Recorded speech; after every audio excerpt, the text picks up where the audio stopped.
Welcome back, everybody. Well, now we're going to talk about what you can send home from the emergency room. But before we do that, Todd, come over here.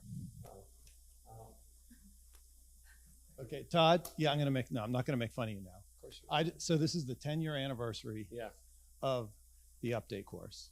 I just want to thank you for having the privilege to participate in this. And I want to say that this has really been a fantastic journey over the last 10 years.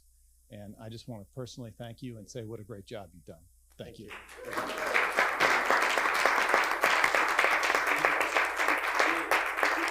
Okay. So now that we secured our place as having the best session, we're going to talk about who can be safely discharged from the emergency room. And I have with me Justin Huntington and Elizabeth Speck. And let's have the first slide. We're going to talk about the first patient. So, audience poll. So you have a patient that comes in, you see the x-ray, they've got a pneumothorax. The kid looks pretty good. Can you send this patient home from the emergency room? Yes or no? Mac? Yes, sometimes. Well, sometimes. When sometimes? Oh, wait. I got it. I have found this to be a high bar for a group to embrace, because within a group of practice, there are going to be some who want immediately VATS, chest tubes, and some wanting to send home right away. So I have found it to be a hard protocol for everybody to adopt. So thank you. So we're saying, there's cultural issues, right? So it's the culture of the institution. So what did the poll say, Ellen? The polls are saying most people are saying no. About 70% are saying no. Okay, Dr. Speck. Oh dear, I'm very excited to talk about this one. We just recently reviewed this with the APSA Outcomes Committee, Sean and I. Where's Dr. Holcomb? Look for that in your inbox soon, sir. The MWPSC looked at this, and they really supported changing the paradigm for management of spontaneous pneumothorax. So they did a really good study that demonstrated you really can aspirate the chest. If they successfully, pass your test of time, repeat the imaging, asymptomatic, send them home. And if not, cut bait and go to early VATS. That was pretty clear. And that's what our algorithm at the University of Michigan shows. I think there's a number of other institutions in here who follow that paradigm. Now, of course, that begs the question here in the New England Journal of Medicine study in 2020, conservative versus interventional treatment. So if your algorithm can start by sending them home after an aspiration, what if you just start by not doing anything? This study demonstrated with pretty good outcomes that there's a modest degree of evidence that 85% of these patients never underwent an intervention of any sort. So they were able to just be observed, get a repeat chest x-ray 4 hours later if their symptoms were at least manageable and their x-ray wasn't worse, send them home. 85% of the time they didn't need an operation.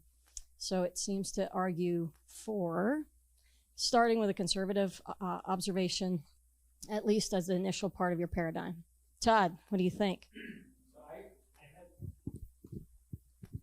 I go back and forth. At first, I had a hard time because I thought that the lung had to be in apposition to the chest wall to make it stop.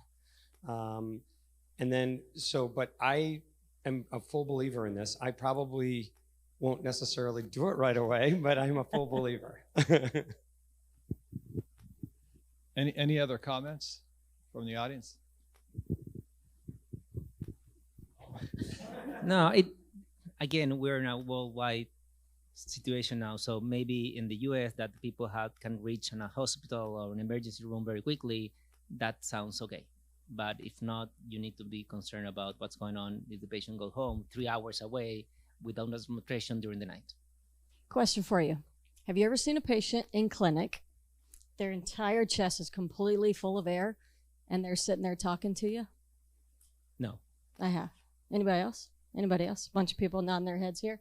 It's a slow leak. So if the likelihood they're going to have a really emergent problem, I can't wait to hear Todd's comment here. No. It's pretty low, right? And so you have a microphone here?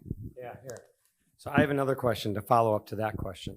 Has anyone seen, I think Sean's going to say yes to this, but has anyone seen a patient in extremis from a spontaneous pneumothorax? Ever? Oh. And a big boy or a newborn? I guess, and let's take the standard spontaneous Oh, no. pneumothorax. No. So Yes, we don't- newborns, but no big Okay. children. Mac. I have, and it happened to be a hospital board member's daughter. So That sounds Wait, unfortunate. Mac. So she had a tension pneumothorax. Spontaneous tension pneumothorax. She was walking past me in the ED and she was blue and couldn't breathe. And I chased her into the treatment room and Wow. put a chest tube in her because she was about to really be in a bad spot. So that's, I'm talking about one. It's just Right. memorable. The point is, this is probably not as dangerous as we thought. Yeah, so in the chat, if you've ever had one of these, I mean, we've got like what, 2,500 people watching, or at least. So has anyone in the chat seen a spontaneous pneumothorax cause a major problem or cause a tension pneumothorax? And I'm not seeing the chat here, but there are going to be, with all these things, huge differences in practice pattern. If you're the referring hospital 8 hours away, you may have a different practice. And I think the other thing we talked about when we were looking at these studies is what do you define as sort of minimally symptomatic or asymptomatic? And we kind of defined it for ourselves as when you're seeing them, because a lot of times they're coming from other hospitals and that kind of thing. But I think the data does show you start very conservative and then you flip the switch pretty quick to do a VATS if you want to decrease length of stay. And I think it's a perfect example of something you can do at your hospital for an easy QI project and standardization, whatever you decide that is. Beth? I mean, we've been working on for a little while getting a protocol together based on the New England Journal article, and I agree with Miguel. Like, you need to have some guidelines, right? If someone got transferred to your hospital from 6 hours away, that's probably not the person you want to send back out just like straight from the ER with no intervention. But I mean, it's against all surgical teaching, right? I think that's what makes people so uncomfortable is they're like, well, we're always taught you have to get the lung to come up and you have to do this and have to do that. And this article pretty strongly says maybe you don't. And I think that's what you're talking about. You need to get the lung up in order to cause the seal. And, Yeah. and I maybe, I mean, that's what we were always taught, right? Suck out the air, get some Surgical adhesion. mythology. That's right. Just like you need an NG tube after Everyone needs an gastroschisis NG repair tube. or something, Mhm. right? Don't feed them. Yeah, I know. I've been talking about writing this book about surgical mythology for 10 years now. Now it needs to be a podcast. Todd, can you help me with that? Yeah. Where'd he go? Can you help me? We're going to do a podcast called Surgical Mythology. We're going to do that. Okay. So, yeah, no. This So we're not talking primary about spontaneous neonates. thorax. This is for the kid walking into the emergency room. This is not newborns. Okay. So next case. All right. You have a 13-year-old, 5-day history of coughing and worsening chest pain. And this is the x-ray. And you see some pneumomediastinum. So we assume that's in the thorax. So the patient has spontaneous pneumomediastinum. Okay? They had a bad cough, they had a bad cold, pneumomediastinum. What do? You admit all these patients, observe them, CT scan, esophagram, both, or nothing? Send them home? Todd, would you send this patient home? Todd, wait, what? You're supposed to send them home. I usually still observe them, but you're supposed to send them home. Raise your hand if you get an esophagram. Oh, this is awesome. Yep. CT scans? There was one esophagram CT scans. Oh, wait. Admit them? Admit them? Todd, of course. I think I'm allowed to make baby steps. I used to get like 1 million studies, and now I don't get any studies. But I'm still a bit nervous, so I watch them for 12 hours or 24 hours and send them home. You get a repeat chest x-ray, Todd? No. What are you watching for? To make sure I didn't miss something like an esophageal leak or something that, because I want to make sure I know. Look at, he's looking at me like, you idiot. you work with me. Yeah. Dr. St. Peter. Yeah, so when we were talking about same-day discharge for other conditions, it was a cultural phenomenon that we had to get the rest of the hospital on board, and now we're fighting this with this condition particularly. I was on last week, and we got a consult from the peds team after we had said in the ED, nothing, go home. The next day, they call and say, we got the esophagram. Should we get a CT? We're like, nothing, go home. Then the next day they call and say, well, we got the CT and it looks okay. How much longer do we need to keep him? We're like, you're already 2 days into it. You didn't need to do. So please send them home. Transfer to your service, discharge. So the ED, as soon as we said that, they were like, okay, awesome. You're out of your mind. Don't consult surgery. Call the peds team to admit this kid. So Ellen, what's the poll look like? It's been changing a bunch, but it's a lot of people are saying after a negative esophagram, that's like a third of them, All and then over. otherwise it's pretty all over. No, what the fewest are saying CT scan. Okay, how many are saying to send the patient home? When you say home. 14%. 14% say to So send them home. interesting. So Elizabeth, So, Tell us okay, I'm going about to tell you a this. couple things about this. One, this study, my buddy, Dr. Sanchez out of the University of Michigan, looked at all of the esophograms done for spontaneous pneumomediastinum, and the short version is they were all negative. 100% were negative. Never once did a patient present to the University of Michigan with spontaneous pneumomediastinum and actually have an esophageal injury, which suggests that the esophagus is not the problem. So some friends of mine, me included, looked up all of our data since 2016. Same thing. 30% of our patients, there were, I think, 80-ish patients or so, got an esophagram. 100% were negative. So I think that the point there is don't get an esophagram. You have a chest x-ray that shows pneumomediastinum. Your chest CT is not going to show anything different. It's going to show pneumomediastinum. You don't need an esophagram, so just don't admit them. Send them home. That's the short version. But now, to Beth's point from earlier, 47% of them were transferred from the UP, which was a plane ride down or a helicopter ride down. They get to your emergency room at 2 a.m. Can't send them home because it's, a 12-hour drive back home. So that's fine. Maybe there's some social admits, but probably not for medical reasons. So Elizabeth, I guess you could probably logically think from this then that if somebody really did have an esophageal leak, they would probably present with more than just pneumomediastinum, right? Correct. Wait, what? What? Oh. Nope. Is James here? There's a Looks like free yellow thing. there's a free yellow cord. Yeah. Okay. Okay, we're Okay. We're back. We're back. If we were ever gone for you, I don't know. Well, Okay. I So- think like these studies are talking about stable, coughing, viral illness, pneumomediastinum. Like if there's an effusion, there's septic, there's air tracking to their eyeballs. There's extreme examples that maybe need to be treated differently, but this is the majority that we see, right? Okay. So let's go to the next case. Are we okay there? Okay.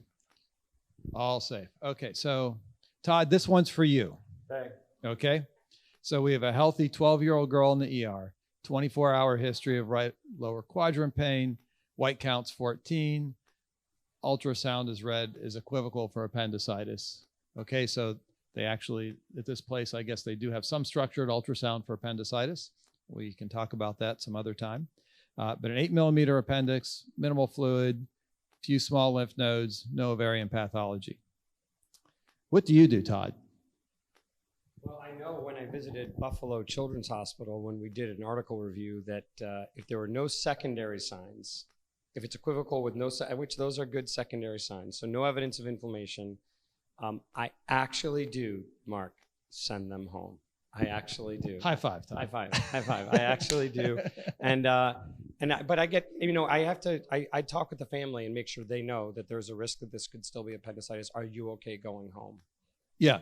No, and I think that conversation is very important. So, Justin. I think this one also depends on your institution because it's still the minority of institutions, but some places have MRI that they can do all hours of the day and takes 15 minutes. I'm not exactly sure what the cost of that is. And it also goes back to the practice pattern of like, we have patients that don't use cars that have to get transported because they're Amish. So, there's some art to this, but I think for the most part, you send them and give them instructions of when to come back. But what does the poll show? Well, yeah, the Wi-Fi crashed, but you guys are on Ethernet, right? So it shouldn't matter. So we can't check the polls. Sorry. Everyone is So Okay, so apparently our Wi-Fi is down, so we can't check the poll, but I guess we can do it post-show, right? Post-show. I So- can make something up. Yeah, you can make that. So we go to the next slide. Oh, we didn't have a paper on that one, did we? Yeah, there's did- one at yeah, the yeah. very end. There's Okay. not a lot about that question, to be honest. But this is just sort of a follow-up. Same patient, you send them home with antibiotics. And then I kind of have a follow-up too. I'm interested to see what people say. Yeah. So who in the room would send this patient home with antibiotics? No. Okay. Wait, and can I ask? All right, Beth, go ahead.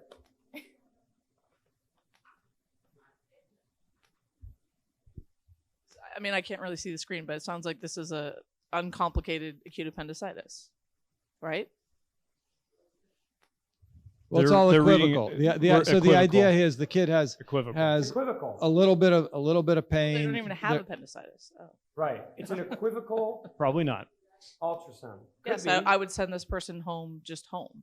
Yeah. Here's Yeah, and that's our, and I think that's, so we all said that we pretty much send the Send patient them home, but with, as long as they have transportation back, they're not 6 hours away, and tell the family, this might be appendicitis, it might not be. So this is a patient that typically in the past, I think a lot of us would admit overnight in the hospital and examine them again in the next morning. Right. And I a think lot- with the right set of instructions, like, Yeah. describing what the clear clinical course is for appendicitis and a Yes. family that can communicate and that you can trust, there's no sense in keeping them captive in the hospital. Mark, 50% admit for observation. I don't know the actual number. Is only I have it back up here Okay, now. go ahead. Only like 29% said that they would discharge this person, but 70% they would send them home without antibiotics. Here's my follow-up question, and I'm sure you've gotten this phone call. An ER physician calls you from another hospital and says, ultrasound or CT shows appendicitis. And they're like, do you want us to start antibiotics? Yes, right? Then they come and your radiologist looks at it and they say it's equivocal. What do you do with that patient? Yeah. What's that?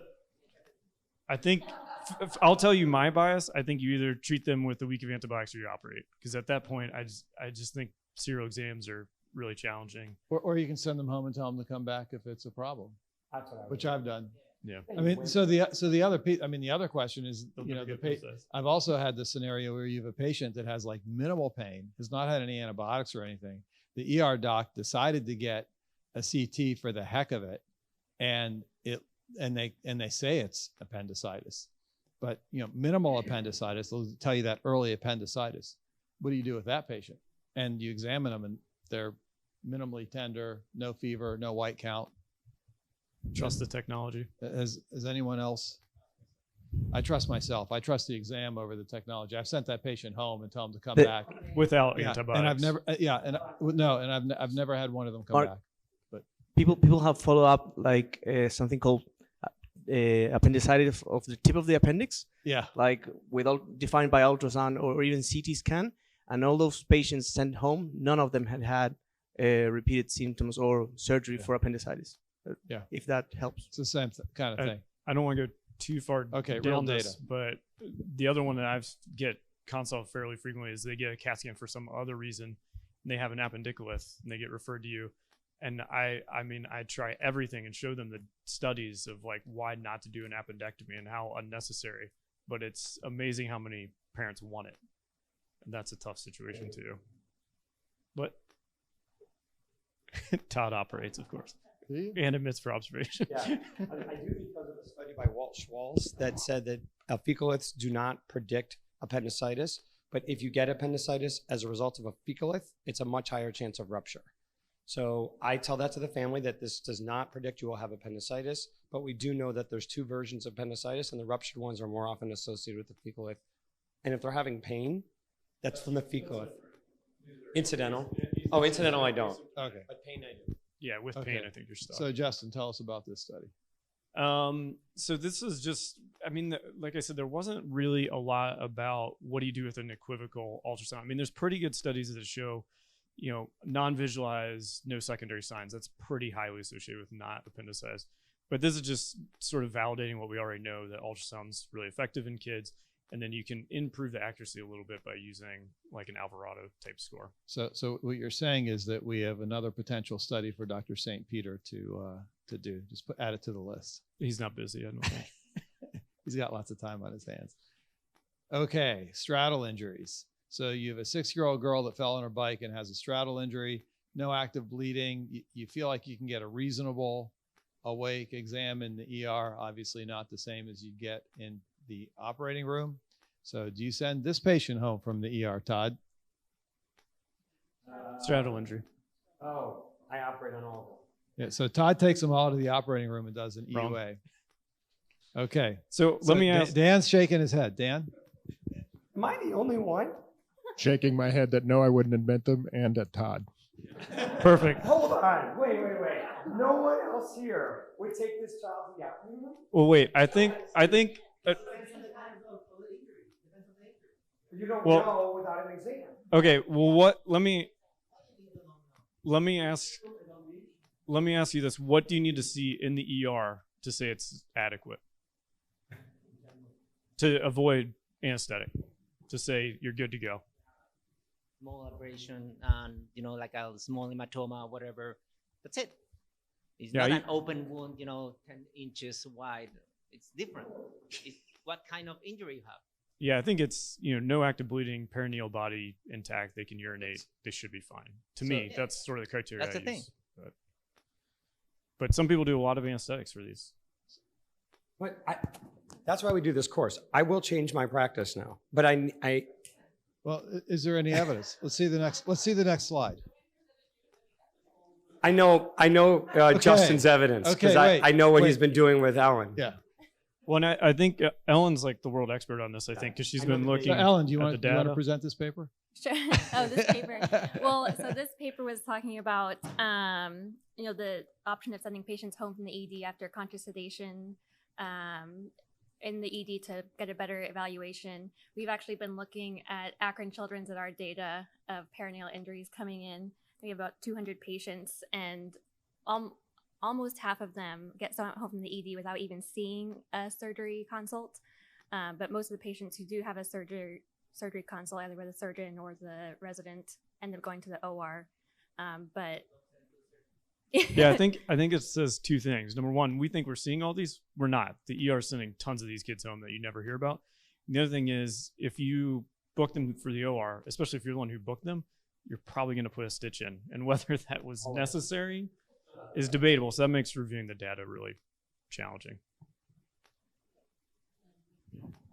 But I think it depends on your hospital systems, sort of like what we were talking about before. I'm not in the ER. And so my third-year resident is seeing this patient, and I have to trust that whatever they say is 100% accurate. Some of you guys may take in-house call. I don't know. Yeah, And so I we think are it's called different. for every injury, straddle injury, everyone. So I think we get to the OR about 50% of 15% or 20% of them from the all straddle injury. I just want to make sure. I really don't believe every. So Sean, you perineal injury, you send them home. You don't go to the OR. Jason, Beth, I want to know what everyone. Oh my God, I'm so. But are you personally seeing them in the ER, or it's your team seeing them in the ER? It's not him. Definitely not me personally. I don't know. But I we don't know if have, everybody heard you with the mic. You have to hold it we up have a closer. Pediatric adolescent. What do you gynecology ask your team. residents to look like?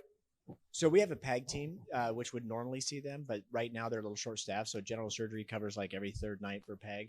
And so if they don't have, just as they've described, if they don't have any external signs of injury, you're from a blunt trauma, you're not going to have a deeper injury that you're missing. No, but they almost always do have an external injury. So a lot of times there's an external injury, and if it's not actively bleeding and doesn't appear to involve the perineal body, I think you can send them home.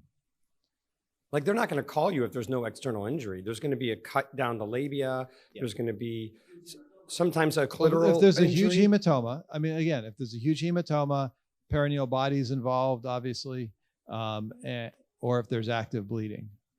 But the question is, because again, most of these injuries will heal on their own, Right. without any sequelae whatsoever. Because of the, we send a bunch home from the ED. I've never seen a patient that came back to clinic and it's like, oh my gosh, I'm still having a problem. That's because I've operated on all of them. So. Is that why? Because you've already fixed it. Okay. Okay, let's go to the next one. Hey, these may be a little bit easier, but I don't know. So you have an American football player in high school. Could be a soccer player or a real football player, right? As the Europeans and the South Americans would say, who gets hit in the head, loses consciousness for about 30 seconds. Well, first of all, so he wakes up, he's neurologically intact. We didn't even ask this question. Does he need a head CT?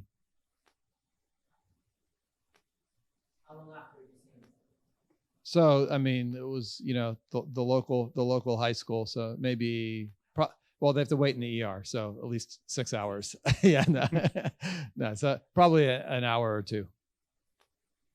If it's soccer, they're probably faking it, right?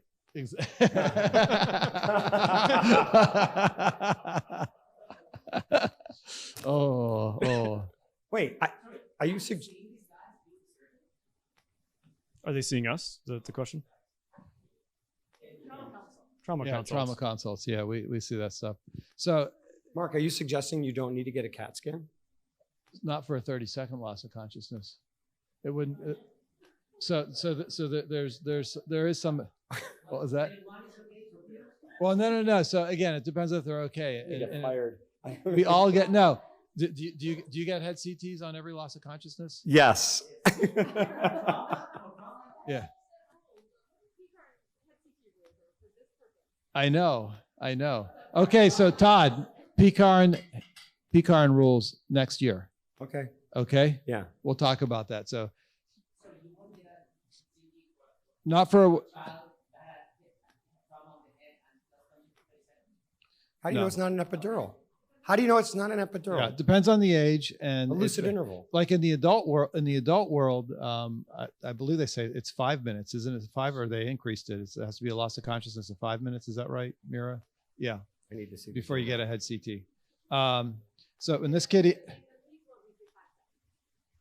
yeah, but you never know that. No one's like knows the time. Yeah, so this is like an adult-sized kid who lost Maybe for 30. boxing. But anyhow, so anyhow, that's not even this question. So we're just probing. That's not even so the question is, so he had a negative head CT. Now can he go home with a loss of consciousness, negative head CT? And a cheeseburger? Would anybody admit this patient? Todd? Not now, but a year ago, yes. Okay, what's the poll say? It's pretty much 50-50, but barely yes is winning. Barely. Does everybody have like a concussion clinic they send these kids to you after? I'm seeing mostly yes, some no's. All right, yes and no. Next slide. That basically just showed what we talked about, that if you have a concussion, they included negative head CT, so it wouldn't take into account the ones you're not scanning, I guess, but they're safely discharged. And they talk about readmission. I think it's almost 0. Okay. So this is our last one. I know we're kind of supposed to be out of time. Should we just I think push Todd on? made us put this one in. So this is a baby that a kid that comes into the ED, successful ileocolic intussusception reduction. How long do people watch them that send them from the ER? I see 4 hours. Well, you're at the same place, so I'd hope so. It'd be the same. Next day. So you admit them? Admit. I admit. Big surprise. I send them home. I send them home. All right. Seems like 4 hours is pretty consistent for people. When do you send them home? We have a protocol. I thought ours was 2 for some reason. Yeah, I think it's pretty short. Yeah, ours is pretty short. All I know is that I got called by the resident or the APP in the middle of the night saying, "Hey, there was an intussusception that we're sending home," and I say, "Okay, yeah." Well, I think the other thing to keep in mind is like if they recur, it's unlikely to be during that observation period, anyway. Whether you do 4 hours, 12 hours, it's possible. It's possible, but you're still going to miss some recurrences. Doesn't Successful. Matter. As long as it's reduced successfully, you can send them home. Miguel, I'm with you, man. Yeah. Real quick. First of all, I want to ask one question and make a comment. The question is skull fractures. Does anyone admit skull fractures? Otherwise, Slide. fine. Next slide, quick. Next Oh, slide. sorry. Yeah. I didn't think we were going to get to this one. Yes. So Yeah, they called you back and said, "Oh, So- actually, we missed so- the skull fracture." so no loss of consciousness, a baby, linear skull fracture. Would you send this baby home? And this 4 one month may have old. been better to do an older kid because Yeah. obviously you're thinking NAT also. Yeah. Okay. Let's say It it's a depends on the rest of your abuse. let's say workup. it's a witnessed 5-year-old playing on the playground or something like that. Or Yeah, so I mean, I think if it's witnessed by somebody who's impartial, then we don't necessarily go down the NAT workup pathway. But otherwise, you would need to make sure at least you complete the rest of their work. That was good that everybody was on top of the NAT. Yeah. And so for the reviewing audience, NAT is essentially child abuse, non-accidental trauma. So Yeah, and so there's a whole national NAT protocol, and the chances of this being NAT in a kid who's over 2 years old is very unlikely. So I know we're working through a protocol where I think we're going to use 2 as a cutoff. Use mobile. Okay, so but similar. everyone here, I just want to make sure, has been sending home all their skull fractures. You've not observed No loss of skull consciousness. fractures. I need to do the update course more often. Okay. Anybody admit skull fractures that are otherwise? I was until What's you wrong? taught me not to. Okay. So I do want to say how important this is because, as Dan's been pointing out to me, across the country, there's access issues. And we are occupying beds and with patients that don't need to be there because of people like me. And I do think this is important. That's why I was very excited for this session. So All right. Well, thank you, everybody. great job. What was that? No, what do you do for solid organ injury? So there's a bunch of evidence for the grade 1 and grade 2s, isolated solid organ injury, that those patients could be discharged from the ED. And there's a number of studies. Really? Chris Streck Yeah. probably is the lead author on one of the studies out of MUSC. But that for grade 1, grade 2 isolated. So they can't also have a femur fracture and a head injury. But for the isolated solid organs, you could observe them. If they need a transfusion or something like that, they tend to need it in the first 4 hours. And so if they need that, they then get admitted. But if they don't need an intervention in the first 4 hours, that they could be sent home. So We 4 have hours. not yet convinced 4 hours. our ED to move to that. But that's- Recheck, 4 hours, recheck a hematocrit or just No, watch so them? I mean, we do it based on how they're doing. Looking good after 4 hours, you send them home. Grade 2, Vitals, It's clinical, liver, spleen, and liver. kidney. Okay. liver, spleen, kidney, grade 1, grade 2. Yeah. Any other things that people are sending home that others don't? Okay. This was awesome. Great session. Thank you. Thanks, Yeah. Doug. Are we taking a break? Or? Do we need to?